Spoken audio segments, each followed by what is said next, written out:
Philadelphia is now rested, healthy, and eager to right the ship following a brutal two-game losing streak, as the Eagles' injury news is basically as good as it gets, while the Vikings remain banged up. Plus why Saquon Barkley is getting exactly what he's been looking for in the Brian Flores defense, what the Bengals did to try and squash a Trey Hendrickson trade. Now the Eagles will scheme against a familiar face at both quarterback and cornerback on Sunday. Thomas Mott, this is the Thomas Mott Show.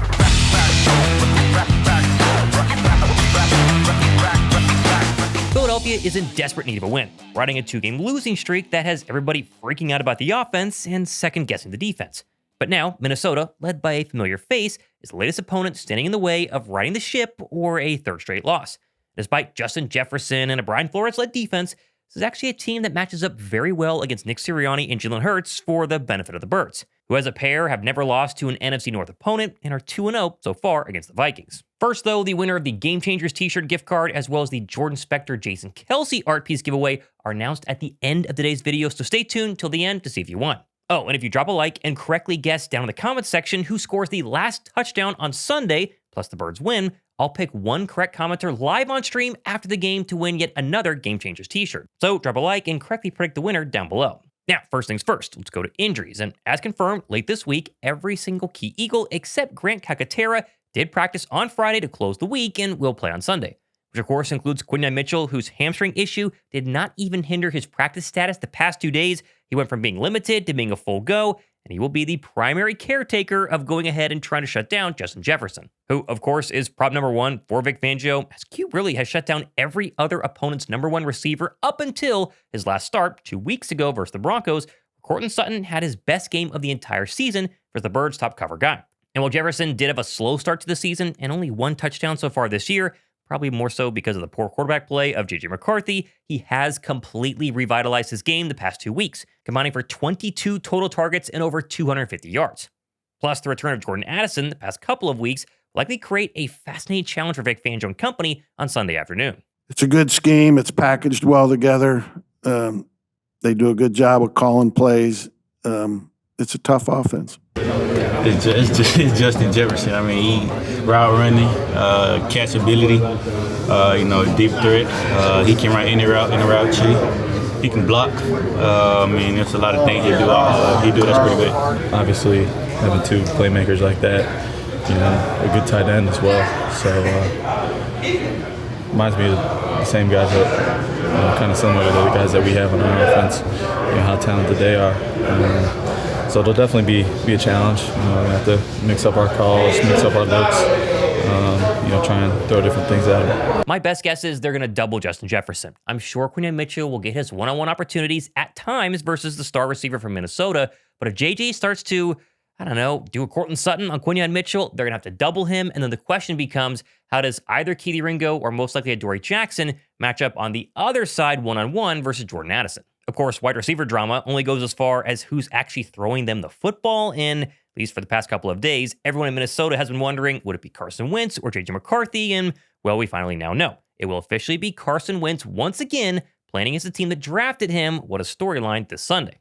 It really is wild to think that Carson Wentz was traded from Philadelphia to the Colts over 4 years ago. It sounds like Wentz, at least externally, isn't trying to make this game any bigger than it already needs to be. Maybe earlier in my career, maybe had a different feeling, but at the same time, you look over there and I'm not even sure there's anybody on the defensive side that I played with. It just looks different. So it's another opponent. A lot of respect for those guys. There's still guys in that organization. There's a lot of good people that I still have a lot of care for and respect for. But at the same time, that feels like multiple lifetimes ago at this point. The current truth of the matter is, when it comes to Carson Wentz, is he's still making the same mistakes that got him shipped out of Philadelphia all those years ago. Too many turnovers, too much dancing around in the pocket, resulting in way too many sacks.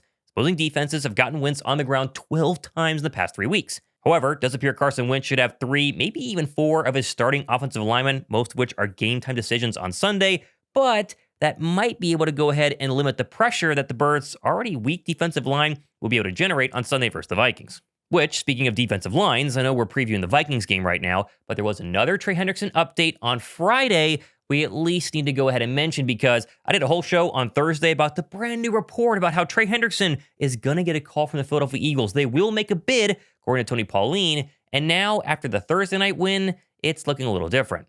Hendrickson was held out of Thursday night's game against the Steelers, which really got my trade bells ringing, but then 85-year-old Joe Flacco actually won that game and vaulted Cincinnati back to 3-4, which honestly could easily have killed any hope of trading for Trey Hendrickson, although you could argue that their defense looked fine without him, so maybe the Bengals should just ship him off while they still can?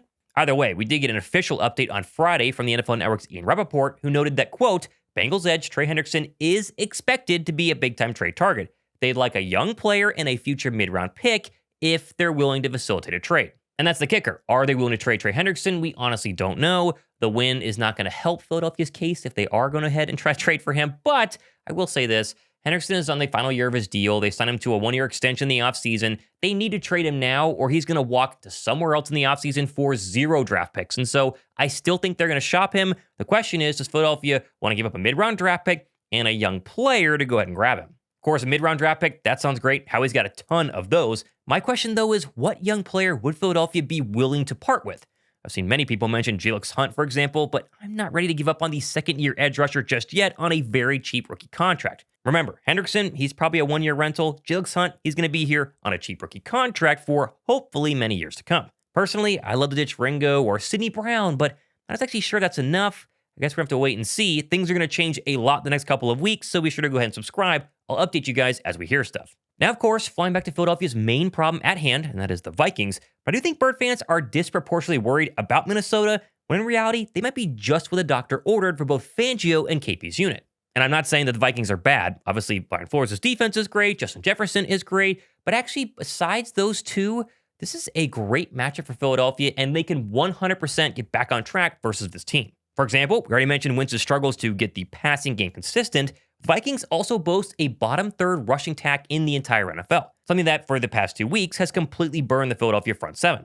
Likewise, that same Viking offensive line has been extremely inconsistent in pass blocking, so hopefully Philadelphia's defense can get back on track stopping the run and getting after Carson Wentz to boot. More importantly, however, this could actually be the Vikings defense that the Birds offense has desperately needed to face in order to finally get their season back on track. Of course, I'm not saying the Vikings are a bad defense by any means. Isaiah Rodgers, he's balling out. Javon Hargrave, remember him? He's playing well. Brian Flores, they have plenty of key weapons, and Philadelphia is going to have their work cut out for them. No, they do a lot of things, man. They do a lot of coverages. They mix up. They got a good front, and they play extremely hard. They punch the ball out, so our work is cut out. We're excited. Well, it's like one of those fun bags when you go to a party and you put your hand in and you don't know what toy you're going to get, or if it's a lolly, candy, you guys call it candy. If it's a candy or toy, you just never know what you're going to get first, second down. Tape says what it says, but at the same time, we know that with the Brian Flores defense, expect the unexpected. But this is, as I mentioned, a bottom third rush defense fresh off a 140-yard day on the ground from the lowly Browns offense. It's now been 6 straight weeks of 0 100-yard gains for Saquon Barkley. Maybe this week will finally be his week to break out and carry the Birds to victory. And they must run the ball well on Sunday to win because for as bad as the Vikings' rush defense is, their pass defense is one of the most zone-happy schemes in the entire NFL. And that Philadelphia, as we know, has struggled mightily against converting first downs so far this year. I think that's fair to say. I don't think that's like a knock on anyone. It's just how they're playing us. I really rarely get one-on-one. When I get there's not less man. Exactly. We're not getting a lot of man. We're getting a lot of zone, and they're playing off. So that moment we had one-on-one, and you better know I'm gonna get it. Oh, and when the Vikings do play man coverage, expect a lot of former Eagle Isaiah Rodgers on A.J. Brown one-on-one. Both of whom are very close friends, obviously from Zay's time in Philadelphia. They're two competitors, and they definitely know each other's tendencies. This is going to be a matchup to watch. I'm going against Isaiah, which is my friend, so it should be very fun. Just Minnesota Vikings versus Philadelphia Eagles. I'm trying to make the game bigger than it has to be. It's not Isaiah Rodgers' revenge game or anything like that. It's all love, for me over there. And I know it's vice versa. Me, the fan base, me and the front office over there, everything's still cool. In the end, though, I obviously have high hopes for Philadelphia this weekend, and I've said that each of the past 3 weeks, explaining why Denver's man defense can be exposed, and the Giants were a bottom third team in the entire NFL, stopping the run as well, and yet Philadelphia came up short in both of those games. I don't think this is a must-win for Philadelphia in order to make the postseason, but it is a must-win to get everybody back on the Ken Patullo, Nick Sirianni, Jalen Hurts, and even Vic Fangio-led defensive train. People are starting to abandon ship, and if it looks as bad as it has the past 2 weeks, everyone's going to start to freak out more than they already are. And honestly, rightfully so. something that myself and Josh Davis talked about during our Wednesday live show. They can get this ship righted. This is a good team to go ahead and beat, but they cannot make the same mistakes all over again now 3 weeks in a row. We're not going to know, Josh, but what we do know is that Philadelphia can't go lay an egg against the Minnesota Vikings. Now, it's a very good Viking defense. It's a very good Viking defense. Terrible against the run. They've been absolutely gashed against the run so far this season. And if you wanted to get the Bird offense back on track, you would hit some big running plays with Saquon Barkley and then play action pass out of that, something that seems so easy, and yet they haven't been able to figure it out. And maybe this is the team that finally gets you back on track. Because let's just be real here. I'm not expecting Carson Wentz to carve up the Philadelphia Eagles defense, right? It could be J.J. McCarthy, although today Wentz was a full participant. McCarthy was limited, right? Probably not going to play. He's barely been able to even move on that ankle the past couple of weeks. I think the Eagle defense can hold their own.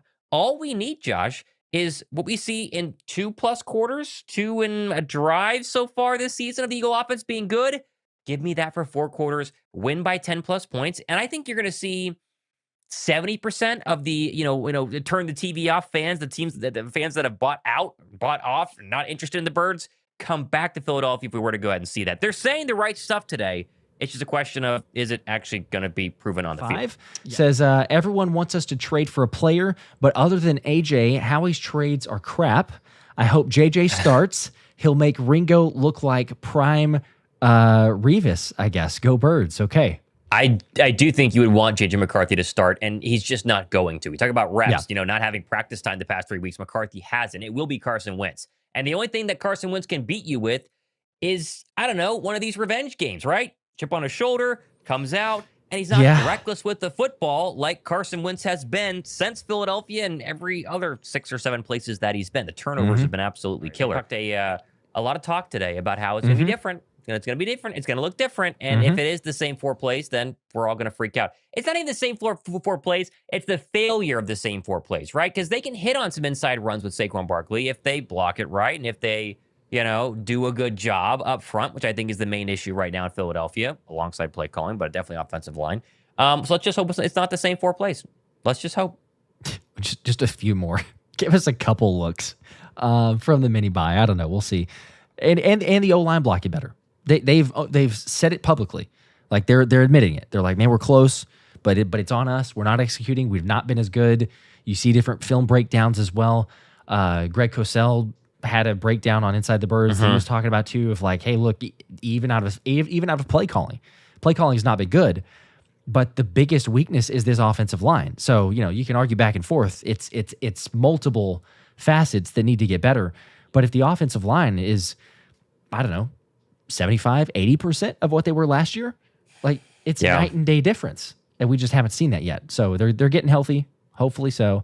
Now, of course, myself and Josh Davis, we will be live on Sunday about 10 minutes before kickoff to stream Eagles and Vikings. Come hang out. We have thousands of people coming in and watch those games with us. It's going to be a ton of fun. But you guys have been waiting for the official winners of the Game Changers gift card and the Jason Kelsey, I have it down here, Jordan Spector art piece. The Game Changers subscriber who commented down below on a previous video, the winner was Andrew Brown 1051. Andrew, congrats. Go down below in my description box. Email me, prove it's you. Everybody else, watch out for scammers. Only announce the winners here on my channel. And the Jason Kelsey winner, which I have right here, was AXMAX07. AXMAX07. AXMAX, again, same thing down below. Go ahead and prove it's you. Send me an email, and I'll get these shipped out and delivered to you guys as soon as possible.